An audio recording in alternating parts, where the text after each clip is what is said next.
Yo, Beer Master, we have a 2009 Toyota Camry. I'm going to show you how to change or take off the maintenance required light. That is indicative that the oil needs to be changed. And there's other check engine lights which indicate other things. I know this vehicle needs an oxygen sensor. I already code scanned it, so that's what that is. But this light will come up. It's a different issue. Maintenance required. It is for the oil. So I'm going to show you how to reset that. It's very simple. What we're going to do is set the trip.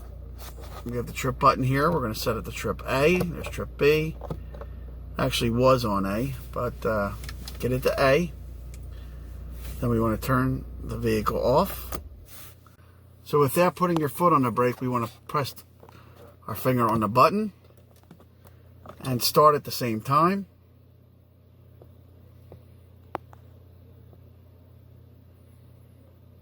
Alright, now we're going to try the same thing with our foot on the brake.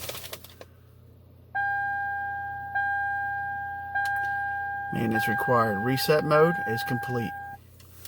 Okay, so that is done. Now the reason why I said take your foot off the brake, because sometimes it works with taking your foot off the brake, sometimes it works with putting it on. Depends on the model and year.